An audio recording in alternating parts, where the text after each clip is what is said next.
ঠাকুমা, আমরা ভালো খাবার কবে খাবো গো? রোজ রোজ আর ভালো লাগে না এই শাক পাতা জল দিয়ে ফুটিয়ে খেতে। আমরা বড় গরিব রে পূজা, জানিস তো। তুই ছোট আর আমি বুড়ি মানুষ। আমরা কি আর সবার মতন টাকা রোজগার করতে পারি যে ভালো মন্দ খাবো? তুই আর একটু বড় হয়ে যা, তখন তুই আমাদের কিছু একটা ব্যবস্থা করবেন। সত্যি আমাদের ভালো খাওয়ার ব্যবস্থা হবে? সবার ব্যবস্থা করে দেন। আজ আমার একটু মাছ খেতে ইচ্ছা করছে। তুই কি পাগল হলি রে? ঘরে চাল ডাল সব পুড়িয়েছে, আর তুই কিনা মাছ খাবি বলে বায়না করছিস? ঠিক আছে, আমি বুঝেছি। আমি তোমার কাছে আর কখনো বায়না করব না। তুই বায়না করলেও কি আর মেটানোর ক্ষমতা আমার আছে রে?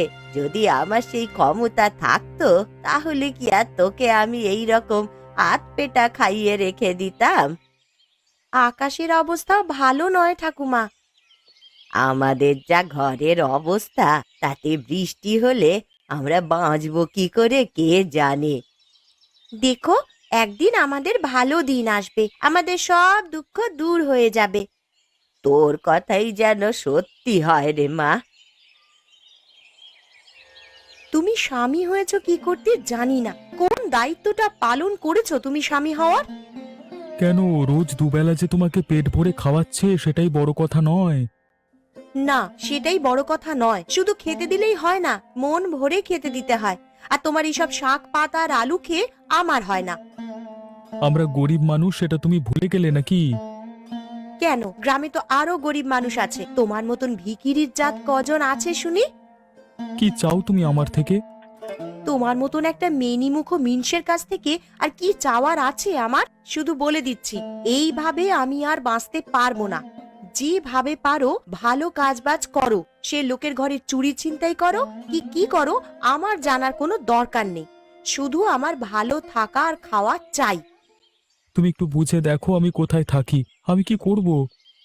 কিভাবে আনবে সেটা তুমি জানো। এখন এখান থেকে দূর হয়ে যাও তো তুমি। তুমি একটু কিন্তু ভেবেচিন্তে দেখলে পারতে। বেশি বকো না, বের হতে বলেছি যখন, বের হয়ে যাও এখান থেকে। ঠিক আছে, আমি যাচ্ছি, তবে কি করতে পারবো ঠিক নেই। যদি আনতেই না পারো তাহলে এই ঘরের দরজা আর মারাবে না তুমি, কথাটা যেন মনে থাকে।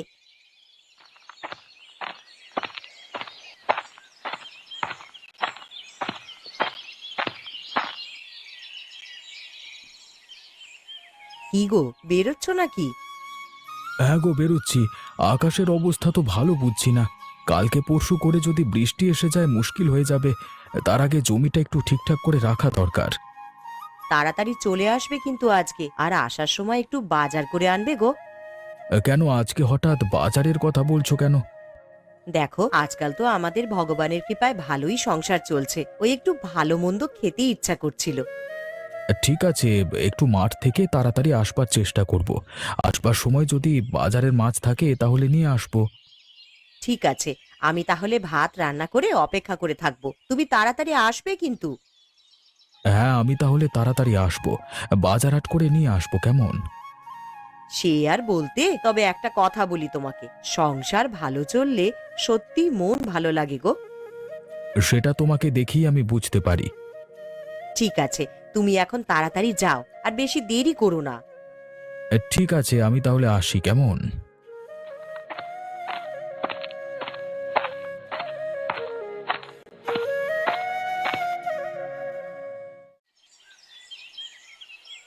ঠাকুমা, কি ভাবছো গো তুমি?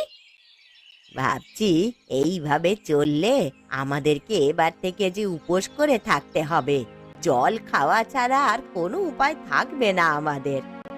এছাড়া আর কি উপায় আছে বলো আমাদের কাছে? ভাবছি অবিনাশ বাবুর কাছে গিয়ে কিছু টাকা সাহায্যের জন্য চাইবো। কিন্তু সেই টাকা তো ফেরত দিতে হবে পরে। তা তো দিতে হবেই, কিন্তু অবিনাশ বাবু লোক ভালো, উনি বুঝবেন, আর পরের কথা পরে ভাবা যাবে। নিশ্চয়ই কোনো একটা উপায় হয়ে যাবে ততদিনে। আপাতত না খেয়ে মরার থেকে কিছু টাকা ধার করে সংসার চালানোটা মঙ্গল। সে যাও, ক্ষতি নেই, কিন্তু এইভাবে আর কতদিন চলবে বলো তো আমাদের? যতদিন না ভগবান মুখ তুলে তাকাচ্ছেন ততদিন এইভাবেই চালাতে হবে মা। তোমার কি মনে হয় ঠাকুমা কোনোদিনও আমাদের ভালো দিন আসবে? নিশ্চয়ই আসবে মা, আমাদের ভালো দিন অবশ্যই আসবে। সেই দিনেরই অপেক্ষায় আছি গো, তাতে তোমাকে আর এই বুড়ি বয়সে চিন্তা করতে হয় না। ভালো দিন আসলে তুইও একটু সুখে শান্তিতে থাকতে পারিস রে মা। আমার কথা ভেবো না, আকাশের অবস্থাও ভালো না, যদি যাওয়ার হয় তাড়াতাড়ি যাও। হ্যাঁ রে মা, যাই আমি।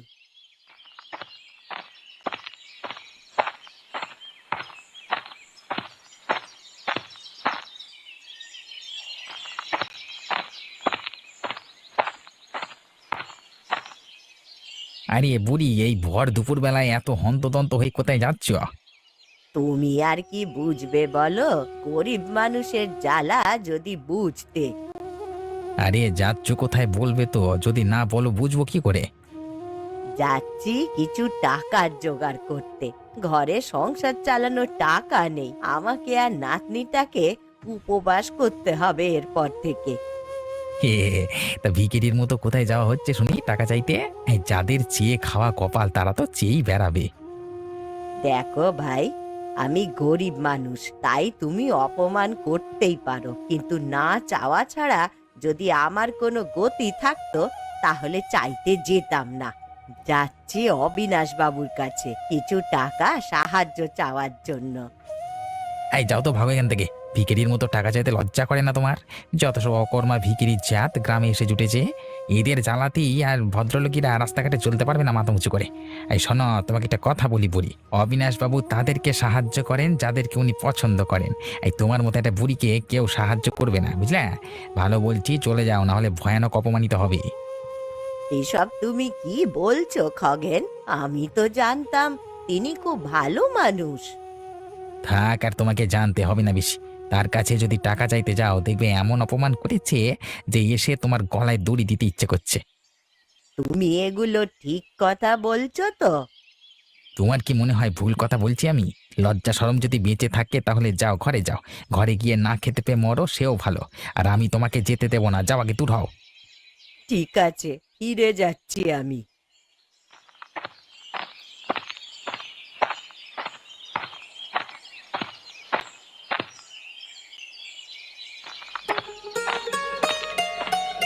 কি রে পূজা, কি করছিস রে এখন?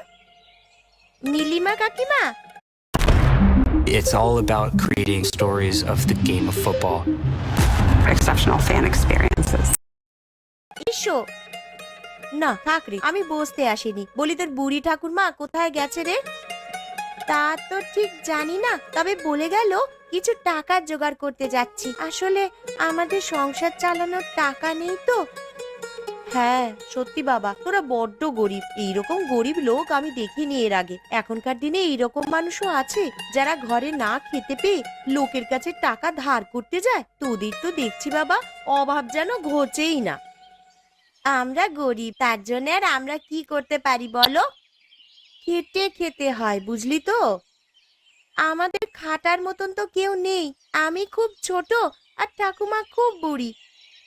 শোন, পৃথিবীর সব ভিখিরির জাতেরাই না এই রকমই কথাবার্তা বলে। আসলে যাদের ভিক্ষা করে পেট ভরানোর ধান্দা, তারা কি আর আমাদের মতন কাজবাজ করে খাবে রে?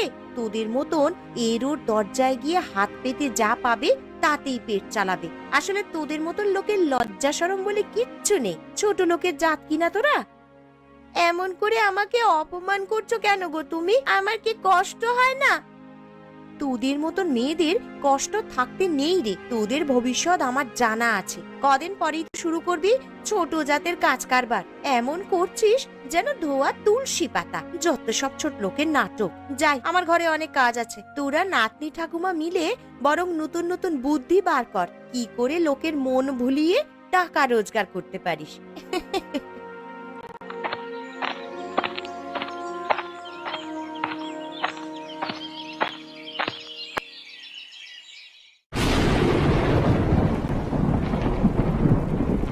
এবার কি হবে গো ঠাকুমা? এ তো বৃষ্টি এলো খুব জোরে, আমাদের যে ভাঙা ঘরে জল পড়তে শুরু করেছে। সেটাই তো ভাবছি রে, কি করে থাকবো এই বৃষ্টির সময়। দেখো, আমার একটুও কষ্ট হবে না, তুমি শুধু ঠিক করে থাকো। কি করে আর ঠিক করে থাকি বলতো? গরিব মানুষের পাশে বোধহয় ভগবানও থাকে না রে। কেন, কি হয়েছে ঠাকুমা? আজ অবিনাশ বাবুর কাছে টাকা চাইতে যাচ্ছিলাম, রাস্তায় খগেন আমাকে যা নয় তাই বলে অপমান করে ফিরিয়ে দিল। হ্যাঁ গো, নীলিমা কাকিমাও আমার বাড়িতে এসে যা নয় তাই করে অপমান করে গেছে। আমার কথাগুলো শুনে না খুব কষ্ট হচ্ছিল গো ঠাকুমা। আমরা গরিব মানুষ বলেই তো লোকে আজ অপমান করার সুযোগ পায় আমাদের। তবে দেখবে, আমার মনে হচ্ছে খুব তাড়াতাড়ি সব কিছু ঠিক হয়ে যাবে। কি যে আর ঠিক হবে কিছুই তো বুঝতে পারছি না রে। এখন বৃষ্টির এই কটা দিন কি করে যে থাকবো কে জানে। দেখো না, আমার মনে হচ্ছে 1-2 দিনের বেশি বৃষ্টি হবে না, কয়েকটা দিনের ব্যাপার, তো ঠিক কেটে যাবে। তুই কিভাবে যে এত সাহস ধরিস আমি জানি না বাবা। কি করব বলো ঠাকুমা, তুমি এতটা বুড়ি বয়সে যদি সংসার চালানোর জন্য এত দৌড়দৌড়ি করতে পারো, তাহলে আমি একটু সাহস করে থাকতে পারি না বলো? তোর মতন মেয়ে যেন ভগবান লোকের ঘরে ঘরে দেয় রে মা। তুমি অত চিন্তা করো না তো, দেখো সব ঠিক হয়ে যাবে।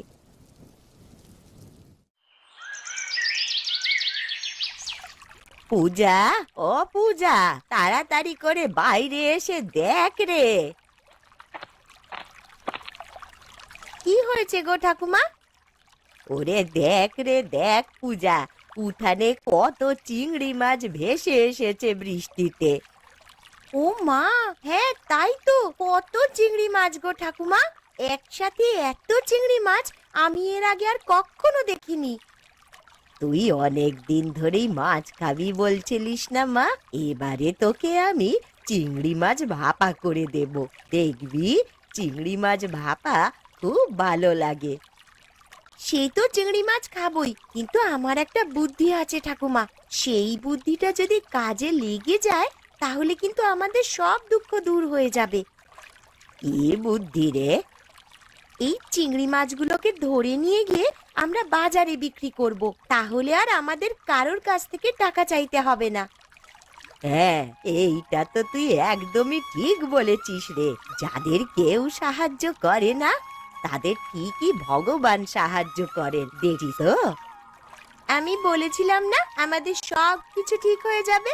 দেখো, তুমি বেকার বেকার চিন্তা করছিলে। হ্যাঁ রে, তোর কথাই ঠিক হয়েছে, দেখবি এই টাটকা চিংড়ি সবাই পছন্দ করবে। চলো তাহলে তাই করা যাক। হ্যাঁ রে, চল চল চিংড়ি মাছগুলোকে বরং ধরে ফেলি। এইভাবেই বৃষ্টি চলতে থাকলে আরো অনেক চিংড়ি মাছ আসবে, দেখিস। আমাদের এই টাটকা চিংড়িগুলো সবাই কিনবে বল। দেখো না, এক্ষুনি লোক আসতে শুরু করবে। আরে ও বুড়িমা, এই বর্ষার সময় তোমরা কি বিক্রি করছো গো? নিয়ে যাও গোপাল কাকা, একেবারে টাটকা টাটকা চিংড়ি মাছ আছে। আরে তোমরা এতদিন একটা কাজের কাজ করেছো, বাহ! কতদিন ভালো চিংড়ি মাছ খাইনি। এই তোরা বিক্রি করতে শুরু করেছিস, এবারে বেশি করে চিংড়ি মাছ খাওয়া যাবে। নিয়ে যাও না গো, সস্তায় দেবো চিংড়ি। হ্যাঁ, দিয়ে দাও তো একটু বেশি করে। এই নাও গোপাল তোমার চিংড়ি মাছ।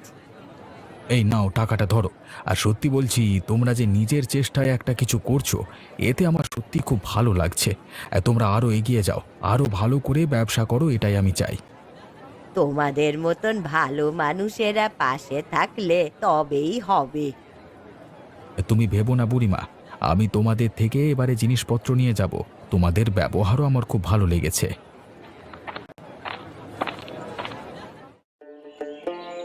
আজকে কার থেকে এমন সুন্দর চিংড়ি মাছ নিয়ে এসছিলে গো?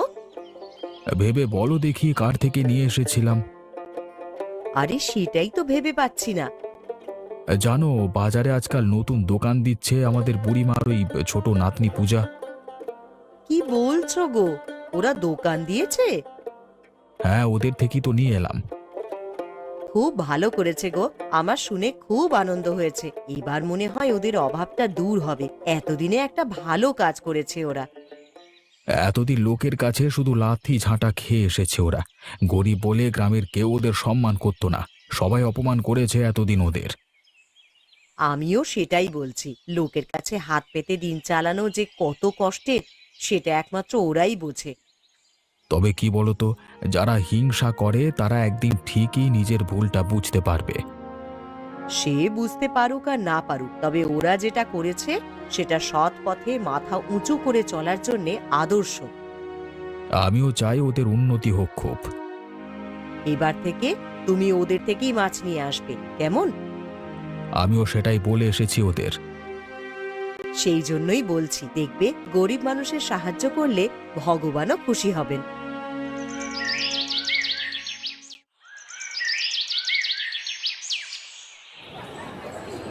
তা তোরা এখানে কি করছিস রে বাজারে? কেন, দেখতে পাচ্ছ না আমরা মাছ বিক্রি করছি? কাকে জিজ্ঞেস করে মাছ বিক্রি করছিস তোরা? কেন, মাছ বিক্রি করার জন্য কাউকে জিজ্ঞেস করতে হবে নাকি? কাউকে জিজ্ঞেস করতে হোক বা না হোক, আমাকে জিজ্ঞেস করে তোরা সব কাজ করবি। কেন খগেন কাকা, তোমার বাবার জায়গা নাকি এটা? দেখাবো দেখবি কার বাবার জায়গা। যখন মানা করেছি তখন আমার কথাই শুনে চলবি তোরা। দেখো বাবা খগেন, আমরা না তোমার টাকায় খেয়েছি না পড়েছি, তাই তোমার থেকে আমরা কোনো কথা জিজ্ঞেস করতে যাব না। বাজার সবার, বাজারে সবাই দোকান দিতে পারে। আর এই চিংড়ি মাছও আমি কারোর জমি থেকে নিয়ে আসিনি, আমার বাড়ির চিংড়ি এইগুলো। ওসব নাটক আমি শুনতে চাই না, যেটা বলেছি সেটা হবে। গায়ের জোর দেখাবে নাকি? দেখো তবে কি করি, এই নাও। শয়তান খগেন, লোকের ভালো কি তোর সহ্য হয় না? কাজটা তুই ভালো করলি না, এর জন্যে তোকে পস্তাতে হবে, দেখিস। যাও না, কোথায় যাবে, কি করবে করে নাও। আমার জেনে রেখো, আমার নাম খগেন। হ্যাঁ, আমার সাথে বেশি চালাকি করতে আসলে তোমাদের মজা টের পাইয়ে দেবো আমি। চললাম। কি হয়েছে কি, তোমরা এরকম ভাবে দৌড়াতে দৌড়াতে কেন এসেছো আমার বাড়িতে? দেখুন বাবু, আমি আপনাকে কতগুলো কথা বলবো, কিছু মনে করতে পারবেন না কিন্তু, এই আমি বলে দিলাম। কি হয়েছে কি, বলবে তো আমাকে তুমি? কথাটা হচ্ছে যে আপনি আমাদের গ্রামের মোড়ল। আমি এই বুড়ি মানুষ, আমার নিজের নাতনিকে নিয়ে এতদিন প্রায় না খেতে পেয়ে সংসার চালিয়ে এসেছি। তখন তো গ্রামের কেউ দেখতে যায়নি। একদিন অভাবে পড়ে আপনার কাছে টাকাও চাইতে আসছিলাম, কিন্তু ওই খগেন আমাকে অপমান করে রাস্তা থেকেই তাড়িয়ে দিয়েছে। বৃষ্টিতে ঘরে জল পড়ছে, থাকতে পারছি না, কেউ তো দেখতে যায়নি আমাদের অবস্থা। কিন্তু আজ যখন আমাদের উঠোনে ভেসে আসা কতগুলো চিংড়ি মাছ ধরে নিয়ে আমরা বাজারে বিক্রি করতে গেলাম, তখন ওই খগেন এসে আমাদের সব মাছ উল্টে ফেলে দিয়েছে আর আমাদেরকে অপমানও করেছে। এও বলেছে যে আমাদের নাকি কোনো কাজ করতে হলে তার থেকে অনুমতি নিতে হবে। আপনি যদি এর বিহিত না করেন তাহলে আমি আর আমার নাতনি দুজনেই কিন্তু জলে ডুবে মরবো। দাঁড়াও দাঁড়াও, ওই খগেন শয়তানটার এত বার বেড়েছে, ওকে আমি ছাড়বো না। দেখুন না জেঠু, নীলিমা কাকিমা আমাদের বাড়িতে এসে আমাকে কত খারাপ খারাপ কথা বলে গেছে। শোনো, তোমাদের ভয় পাওয়ার কিছু নেই। বাজার কারোর বাপের সম্পত্তি নয়। আমি আজকেই ওর বাড়িতে গিয়ে একটা বিহিত করব। চলো তোমরা আমার সাথে, দরকার হলে ওদের গ্রাম থেকে তাড়িয়ে দেব। তোমরা যেমন দোকান দিয়েছিলে কাল থেকে সেরকমই দোকান দেবে, আর কেউ তোমাদের বিরক্ত করবে না। ধন্যবাদ বাবু, চলুন তাহলে।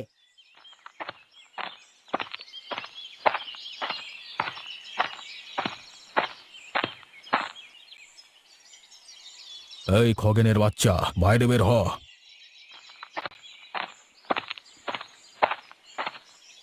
কি হয়েছে বাবু, কিছু হয়েছে নাকি? তুমি দাঁড়াও, আর খগেন কোথায়?